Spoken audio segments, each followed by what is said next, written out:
Hello everyone, today I'm back with another review, and today I'm going to talk about Afrobeats season 2. Now I've been postponing this and finally I said let me just do it, let me just watch this season 2 and explain it, because from the other season 1 I must admit the video is really doing well. I'm getting a lot of comments, a lot of likes, so it seems like people really liked the review.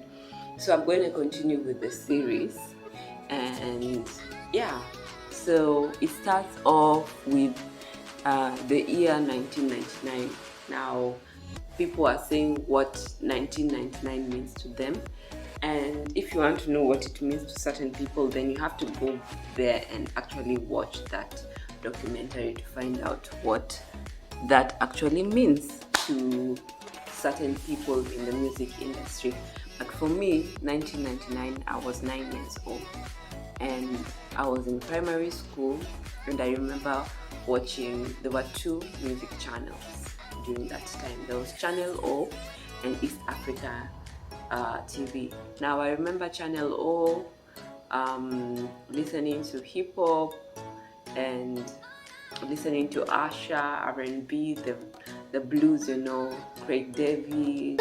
There is no fun, that's why I turn and run.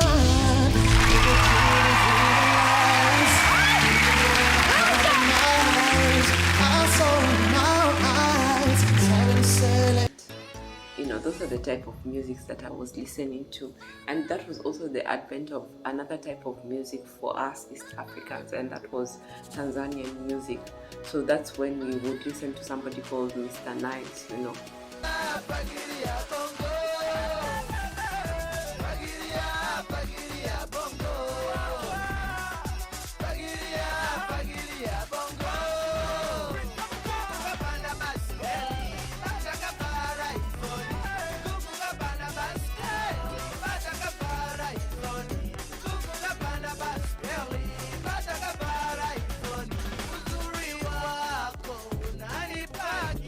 That was now our music in the East African perspective. Now that was our Afrobeats.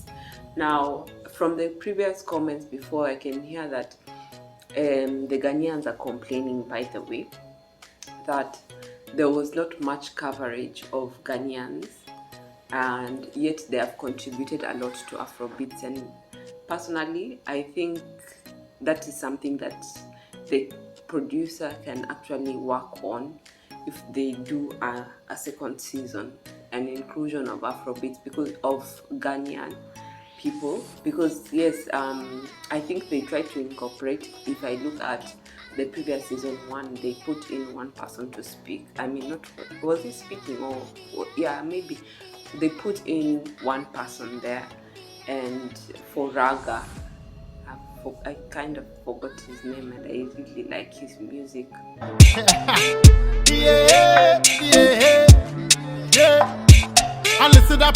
Yeah, that's something for the producer to think about, inclusion, and it's something which I'll talk about later when I'm talking about season 3. Yeah, there's something which we've noticed as East Africans personally, is that Nigerian music is loved a lot in East Africa, but why is it so hard for East African musicians to penetrate into the West African market? That's something to really think about. And and this is just a conclusion based on assumption, but I kind of now think that maybe it's because West Africans, or not West African, Nigerians, let's say Nigerians specifically, are kind of not friendly, are kind of hostile towards, or are not welcoming, musicians from welcoming their taste buds and their ears to listen to musicians from other parts of Africa. The way East Africans are open, they listen to musicians from all over, from Tanzania, from Uganda, from Ghana, from South Africa. We embrace all types of music as long as it's good. In fact, what's hitting here now in East Africa now is Nigerian music, Tanzanian music and South African music, especially Amapiano to the world. So anyway, let me go on. So 1999 1999 was also the time for, I think, my first period.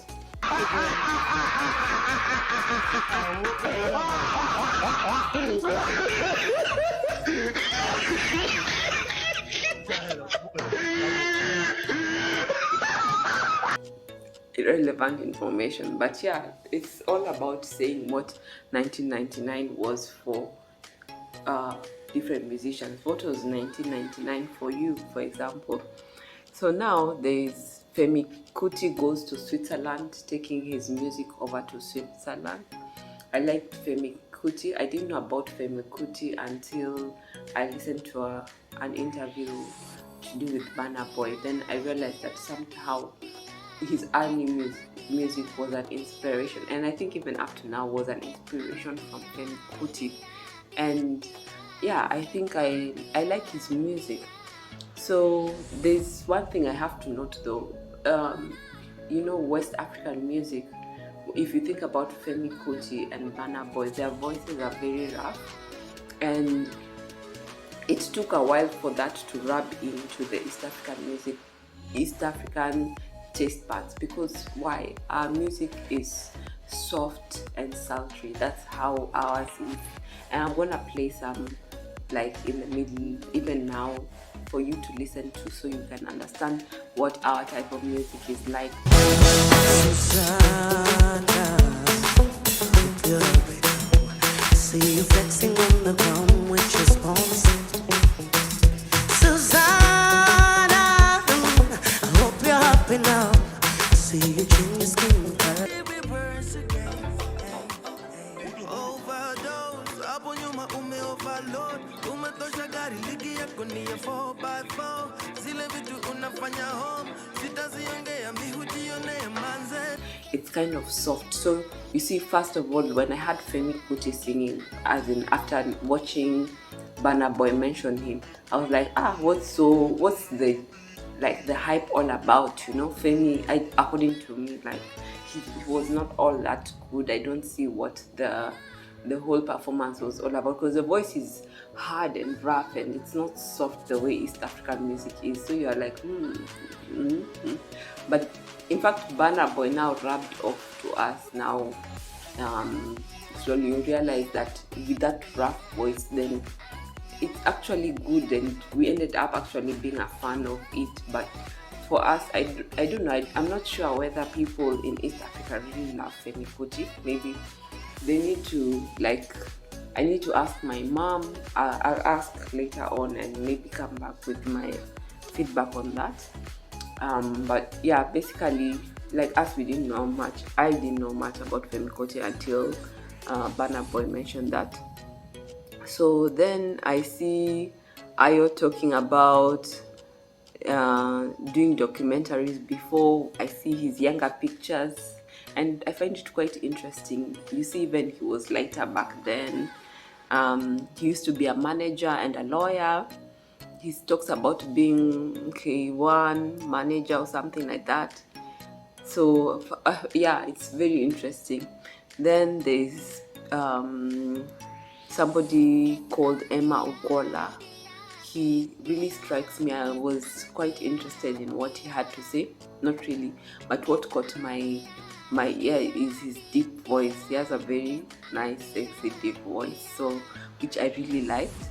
And he mentioned the inspiration back in '99, which was for him R. Kelly, Snoop Dogg, Jay-Z. Us were also listening to those type of people. So yeah, I can remember listening to those type of people on Channel O.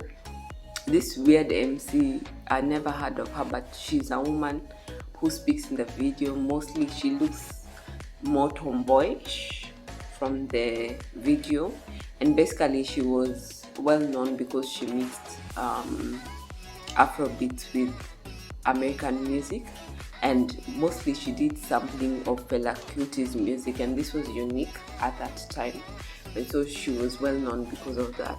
She's one of the pioneers of Afrobeats.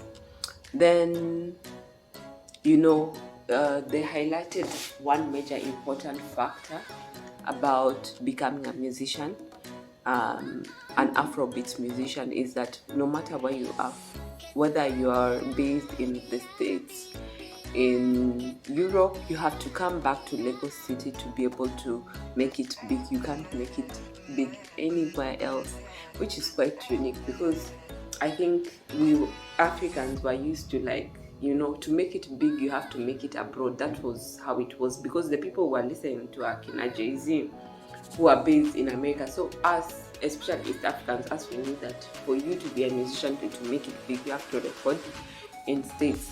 But then it's quite interesting that you find that West Africans realize very fast that for them to make it big, they have to come back to the motherland, the roots.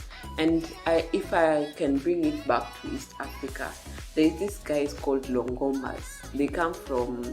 They were cousins of Awilo Longoma. They used to be really good musicians in East Africa, but as soon as they thought they would going to make it big, and as soon as they went to America, we all forgot about them. But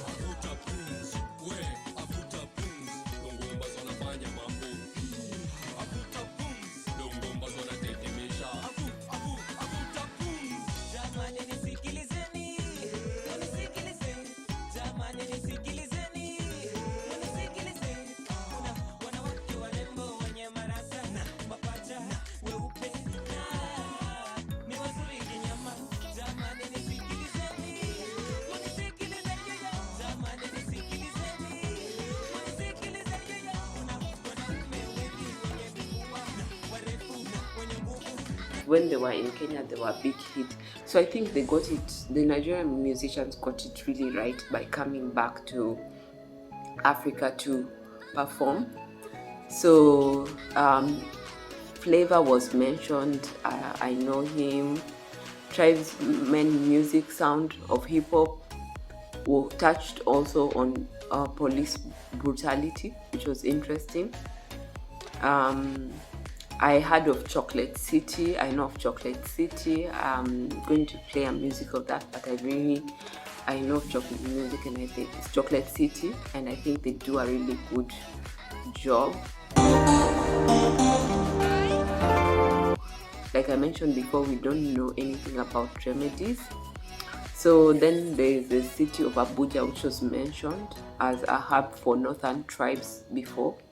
I think, of course, now it's more for everybody, but it was for northern tribes. And if you want to do, mostly it was for hip hop, northern tribes maybe would come and do hip hop in Abuja. So it sounds more like Nairobi, like the Nairobi of Kenya, So then there's a lady, there's Dr. Sid, who was mentioned. I know Dr. Sid. I think I watched his music. I remember the first music I heard from him called Surulere. Then there's Sasha, the rapper. I heard her. She sounds more like Eve.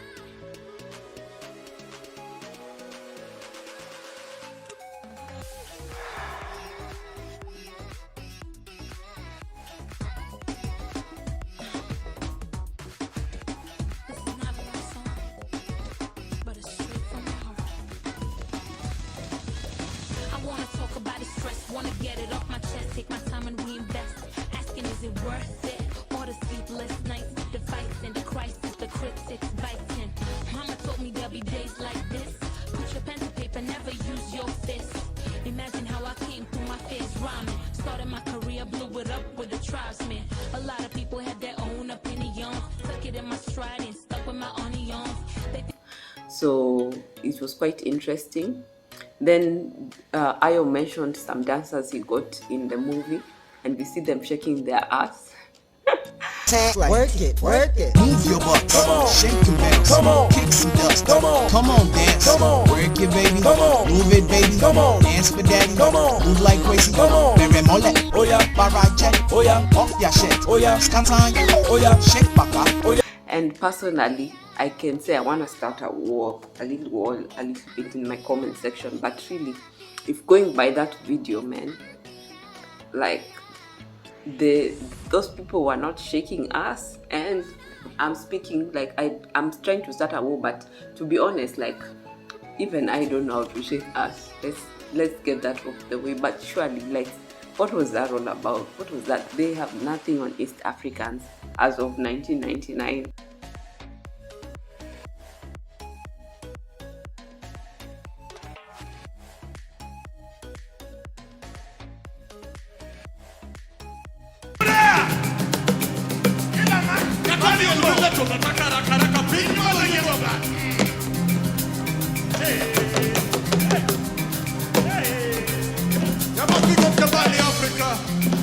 Big up the whole band.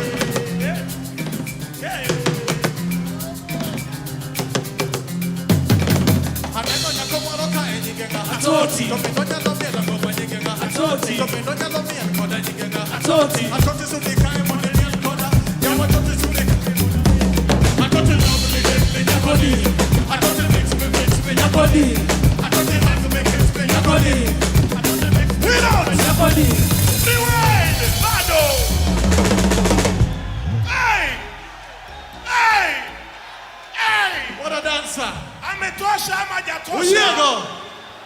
Uyego kwa Uyego! uyego. Uyego! Uyego! Area tote moro, area tote Uyego! moro. Area tote moro. What the hell? Then now I'm going to show you East Africans and how they're shaking their asses. Now, you know, you can't compete with people who are shaking their asses from the time they were probably 8, 7, 6 to somebody who's learning how to shake or twerk at 19 and 18.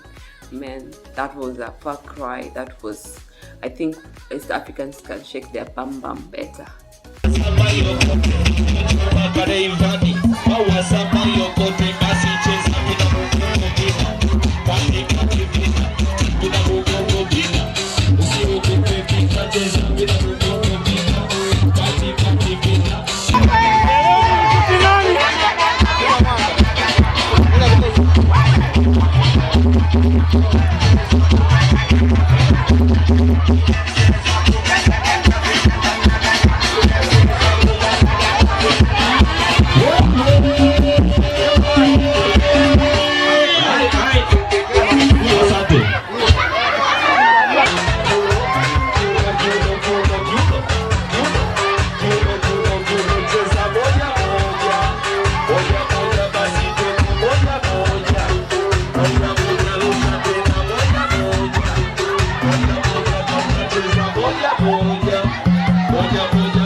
Then there's Pan Logo, which was mentioned, Ghana beats from Ghana.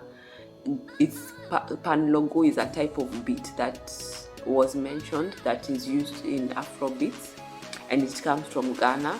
It's a 5-beat type of beat. Found that interesting. I never knew about that. Then there's Ralph Curry, High Life. Don't know anything about that. Then Reggie Rockstar, is a Ghanaian musician who was brought there, and basically I think he also is one of the founders of Afrobeats in Ghana. He was based in US and UK, and his father was a designer, and he encouraged him to do music. So yeah, that's about it for Afrobeat season 2. Those are my own thoughts. Yeah, give me a comments. What do you think? Enlighten me on what you think that I need to know that I've not mentioned in this review. And yeah, just your thoughts. Thank you so much. Take care.